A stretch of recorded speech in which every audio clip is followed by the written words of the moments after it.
Hi everyone, I'm Becky. And I'm Sarah. And we're doing Bickering book reviews. Today we are talking about Hope and Other Punchlines by Julie Buxbaum, which I got off of NetGalley. Yeah, I think it's one of the publishers that have auto-approved me on NetGalley. Okay, same. No, actually, yes, same. Yes. Definitely. This book is about Abby Goldstein, who was a year old on 9/11, and she was celebrating her first birthday at her daycare in one of the towers. And she had a little crown on, and she was holding a balloon when the plane struck. And the person who ran this preschool grabbed her and ran out of the building. And her picture was taken. And that picture has become like the huge, like iconic picture that for people represent what happened on 9/11. And she was known as Baby Hope. Now, to be fair, this image is entirely fictional. It's fictional. It's entirely fictional. Yes. So they do talk about real images that have come out around 9/11, but this one, so. Don't look it up. Yeah. Don't reset your dial. I kind of respect the fact that she made it up because I would feel like if she took a real picture, I'd feel like she was taking somebody's story. But anyway, I just wanted to make that note. Yes. So basically, Abby's whole life, she's been Baby Hope. She doesn't really want to be Baby Hope, but she kind of is starting to realize that she might be getting 9/11 syndrome. And so she wants one last summer to get to be Abby. And so she gets a job working at a day camp. Like 2 counties over, where she has the most adorable camper. I loved Livy. Livy was one of my favorite parts of the book.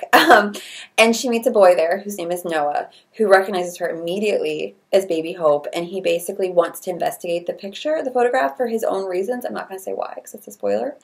And so he blackmails Abby into going on like this big like mission to figure out what happened to everybody else that's in the Baby Hope photograph. But of course, there's a connection there, and it might turn to a little bit more.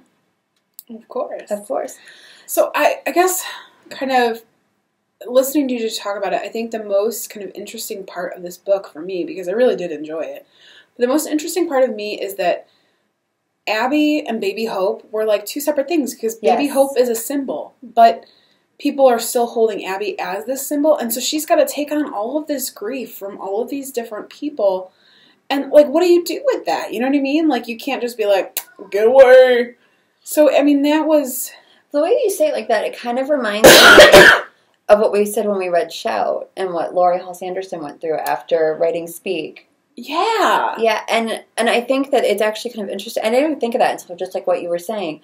Because there's parts where, like, they even say, like, strangers come up in line, like, Abby's getting frozen yogurt, and somebody comes up and says, "You're Baby Hope," and...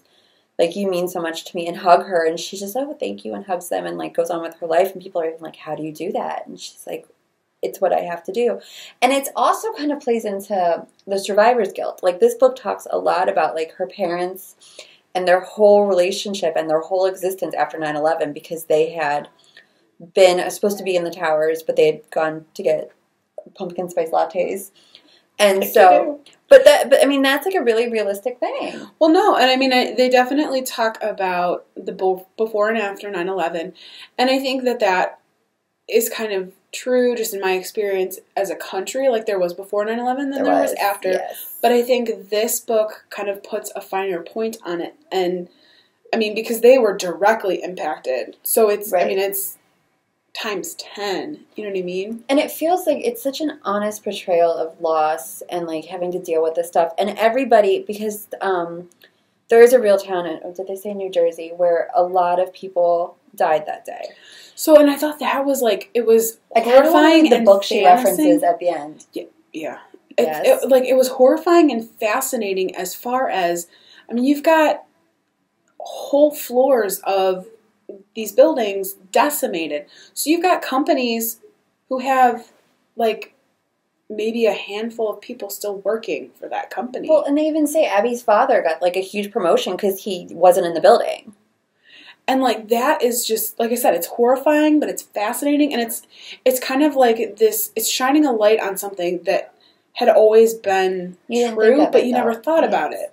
Well, and it's also, it was interesting because of the fact that this whole town had been dealt with this. She really shows how different people deal with loss. Like her friend Kat's father had died, and how Kat dealt with it, and how Kat's mother dealt with it.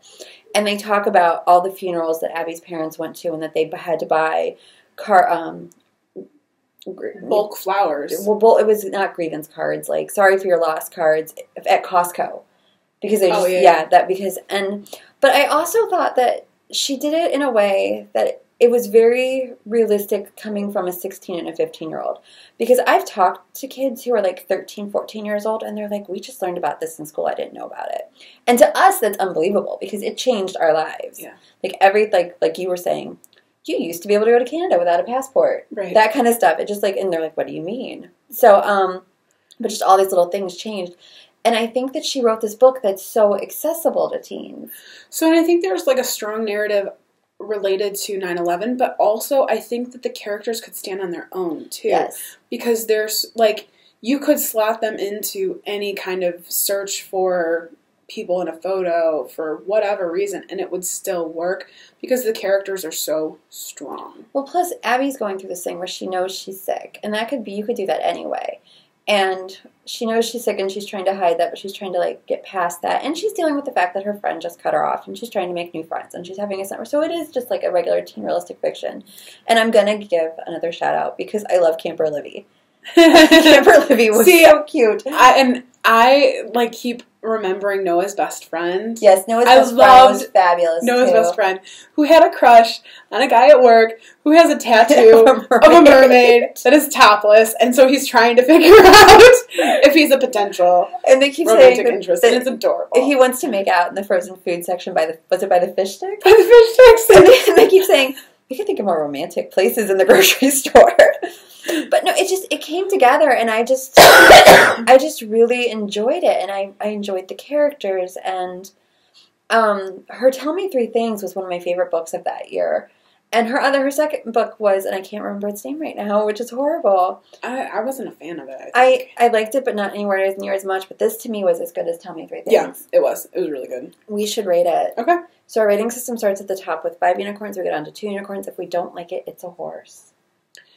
I'm going between a 4 and a 5. I'm going between a 4 and a 5 too, because it was like a 4, and the more I talk about it, I'm like, and the more we talk about it, it's the like more a 5. Like, a 5. I kind of want to give it a 5. Yeah. So that's where we are. Okay. On Hope and Other Punchlines. We Whoa. hope you read it. I know. Oh, 5. Seriously. That's crazy. We're making history here. All we'll right. see you around. Bye. Bye.